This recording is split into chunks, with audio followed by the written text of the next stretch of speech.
नमस्कार, आप देख रहे हैं द भारत खबर। मैं हूं आपके साथ परवेश। शुरुआत करते हैं दिल्ली की 10 बड़ी खबरों की, लेकिन उससे पहले एक छोटी सी अपील है आपसे। अगर आपने अभी तक द भारत खबर चैनल को सब्सक्राइब नहीं किया है तो तुरंत सब्सक्राइब कर लीजिए, साथ ही बेल आइकन का बटन भी दबा दीजिए। दिल्ली मेट्रो में एक लड़की के बिकनी पहनकर सफर करने का वीडियो वायरल होने के बाद सोशल मीडिया पर बहस छिड़ गई है। कुछ ने इस प्रकार सार्वजनिक जगह पर बिकनी पहनकर निकलने पर नाराजगी जताई है, तो कुछ लोगों ने लड़की का समर्थन किया है। कुछ लोगों का कहना है कि लड़की ने उर्फी जावेद के पहनावे की नकल की थी। एक रिपोर्ट के मुताबिक इस लड़की का नाम रिदम चनाना है। उसने अपने इंस्टाग्राम प्रोफाइल पर खुद को मॉडल एक्टर बताया हुआ है। कदम का कहना है कि मैं क्या पहनूं उसका चयन करने रिदम का कहना है कि मैं क्या पहनूं उसका चयन करने के लिए आजाद हूं। रिदम चनाना ने अचानक सोशल मीडिया पर छा जाने और सार्वजनिक जगह पर इस तरह के पहनावे को लेकर बेबाकी से बातचीत की। इस बातचीत में उन्होंने बताया कि वे समाज की आलोचनाओं से कैसे निपटती हैं। रिदम चनाना ने कहा कि मैं क्या पहनूं, कैसे रहूं, इसका चयन करना मेरी आज़ादी है। मैंने कोई पब्लिसिटी स्टंट के लिए ऐसा नहीं किया था।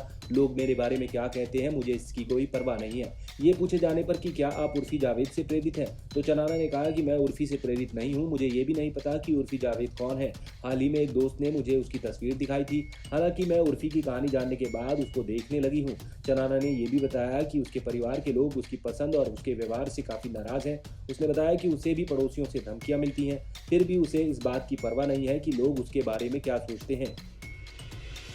रिदम चनाना का वीडियो वायरल होने के बाद दिल्ली मेट्रो ने एक बयान में कहा है कि डीएमआरसी अपने यात्रियों से सभी सामाजिक शिष्टाचार और प्रोटोकॉल का पालन करने की उम्मीद करती है जो समाज में स्वीकार्य हैं। बयान के मुताबिक यात्रियों को ऐसे किसी भी गतिविधि में शामिल नहीं होना चाहिए या ऐसा कोई पहनावा नहीं पहनना चाहिए जिससे दूसरे यात्रियों की संवेदनाएं आहत हों। दिल्ली मेट्रो ने कहा कि डीएमआरसी का संचालन और रखरखाव अधिनियम अभद्रता को धारा 59 के तहत दंडनीय अपराध के रूप में सूचीबद्ध करता है। डीएमआरसी ने कहा कि हम अपने सभी यात्रियों से अपील करते हैं कि वे मेट्रो जैसी सार्वजनिक परिवहन प्रणाली में यात्रा करते समय कृपया मर्यादा बनाए रखें। हालांकि यात्रा करते समय कपड़ों की पसंद जैसे मुद्दे एक व्यक्तिगत मुद्दा है और यात्रियों से अपेक्षा की जाती है कि वे एक जिम्मेदार तरीके से अपने आचरण को स्वविनियमित करें। आम आदमी पार्टी की ओर से लगातार उठाए जा रहे पीएम मोदी की डिग्री के सवाल पर भारतीय जनता पार्टी ने आज अपने कार्यालय के बाहर पोस्टर चिपकाकर इसका जवाब दिया है। साथ ही मुख्यमंत्री पर निशाना भी साधा है। भारतीय जनता पार्टी ने अपने दिल्ली कार्यालय के बाहर एक पोस्टर लगाकर मुख्यमंत्री अरविंद केजरीवाल पर निशाना साधा। इस पोस्टर में लिखा है, डिग्री तो बहाना है, केजरीवाल को भ्रष्टाचार से ध्यान हटाना है। दिल्ली सरकार की ओर से राजधानी में बाइक टैक्सी की सुविधा को जल्द ही मंजूरी दे दी जाएगी। बाइक टैक्सी सुविधा बहाल होने से यात्री कम किराए में अपनी मंजिल तक पहुंच सकेंगे। बाइक टैक्सी चलाने के लिए राजधानी में अब कमर्शियल कैटेगरी में रजिस्ट्रेशन कराने के साथ साथ जीपीएस लगवाना अनिवार्य कर दिया गया है। दिल्ली के परिवहन मंत्री कैलाश गहलोत के अनुसार टैक्सी सेवा दिल्ली में प्रदान करने वाली इस योजना को कानून विभाग से मंजूरी मिल गई है। दिल्ली में बहुत जल्द बाइक टैक्सी की पूरी प्रक्रिया के तहत लोगों की ओर से दिल्ली में इसे चलाना संभव हो पाएगा। दिल्ली में रात की इकोनॉमी को मजबूत बनाने के लिए की गई पहल के तहत उपराज्यपाल वीके सक्सेना ने 55 नई ई कॉमर्स और रिटेल आउटलेट्स को 24 घंटे संचालित करने की अनुमति दे दी है। पिछले साल अक्टूबर में एलजी ने 300 से ज्यादा व्यावसायिक प्रतिष्ठानों को 24 घंटे संचालित करने की अनुमति दी थी, जिसके बाद बड़ी संख्या में नए आवेदन मिलने लगे थे। अब 55 नए आउटलेट्स को ये मंजूरी मिली है। इस संबंध में दिल्ली सरकार के श्रम विभाग ने एक प्रस्ताव एलजी के पास भेजा था, जिस पर एलजी ने भी मंजूरी दे दी।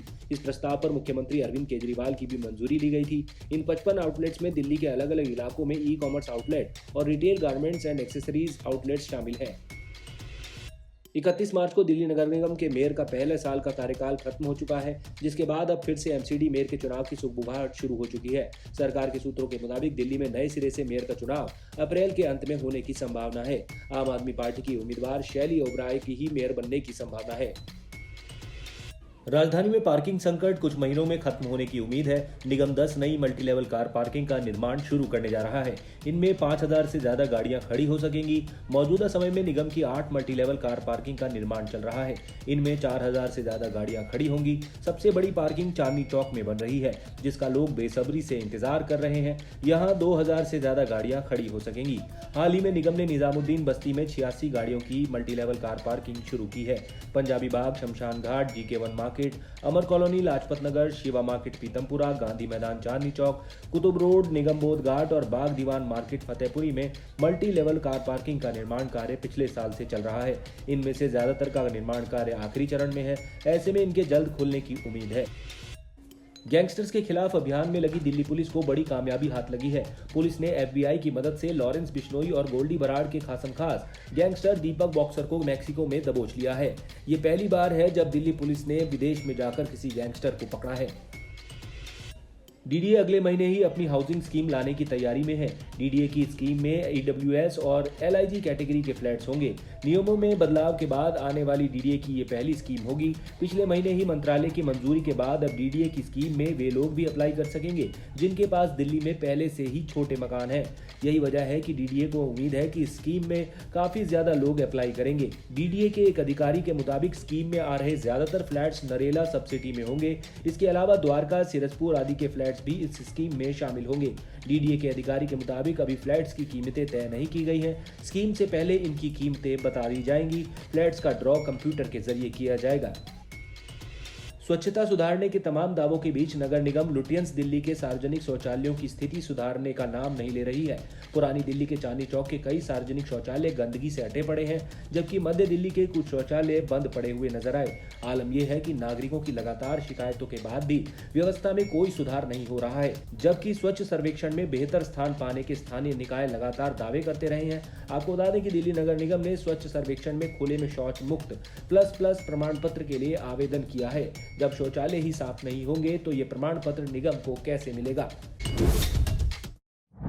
आप देख रहे थे दिल्ली की 10 बड़ी खबरें। अगर आपको हमारी ये खबरें पसंद आई तो लाइक कीजिए, कमेंट कीजिए और इसे अपने दोस्तों के साथ WhatsApp पर शेयर कीजिए। नमस्कार।